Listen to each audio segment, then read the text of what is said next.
जय माता दी दोस्तों, आज हम जिन योद्धाओं के बारे में बात करने वाले हैं उन्हीं के सामर्थ्य के आधार पर दुर्योधन ने महाभारत का युद्ध लड़ा था। वे दोनों योद्धा दुर्योधन का साथ नहीं देते तो शायद महाभारत का युद्ध होता ही नहीं।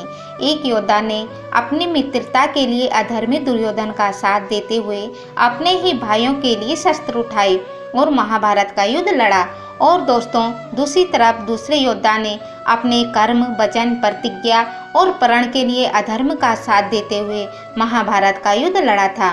इन दोनों योद्धाओं की सामर्थ्य और शक्ति की कोई सीमा नहीं थी। इन दोनों का सामर्थ्य देवताओं के समान था। आज हम पांडव के ज्येष्ठ भ्राता और दुर्योधन के परम मित्र महारथी कर्ण के बारे में बात करेंगे, जो कि भगवान सूर्य देव के पुत्र थे।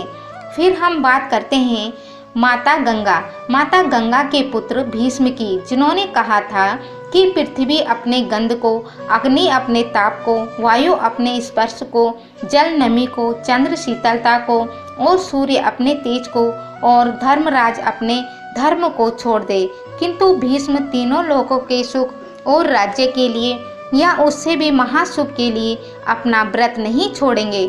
और दूसरी तरफ है महारथी कर्ण, जिन्होंने कहा था कि मैं सूत हूँ या सूत पुत्र या फिर कोई और किसी कुल विशेष में जन्म लेना तो देव के अधीन है, लेकिन जो मेरे अंदर पौरुष है उसे मैंने पैदा किया है।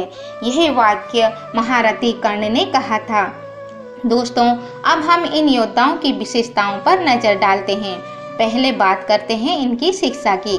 अगर हम बात करें इन दोनों की शिक्षा की तो इन दोनों की तुलना की ही नहीं जा सकती, क्योंकि इन दोनों का गुरु एक ही है, भगवान परशुराम। दूसरा मापदंड है अस्त्र या शस्त्र। अगर हम बात करें पितामह भीष्म की तो उनके पास सारे अस्त्र शस्त्र भगवान परशुराम के दिए हुए थे और साथ ही उन्हें अपने पूर्वजों से परशुपास्त्र अस्त्र प्राप्त हुआ था, जिससे उन्होंने अपने गुरु परशुराम को परास्त किया था। और वहीं दूसरी ओर कर्ण को भी भगवान परशुराम ने अपने अस्त्र और शस्त्र दिए थे, लेकिन कर्ण को परशुराम ने अपना दिव्य विजय धनुष भी दिया था और साथ ही कर्ण के पास जन्म से ही कवच और कुंडल थे, जिसे कोई भी अस्त्र भेद नहीं सकता था। तीसरा मापदंड है ज्ञान। हम बात करते हैं भीष्म की तो उन्हें चारों वेदों का ज्ञान था, वह धर्म पे चलते थे, उन्हें आर्थिक और राजनीतिक ज्ञान भी था।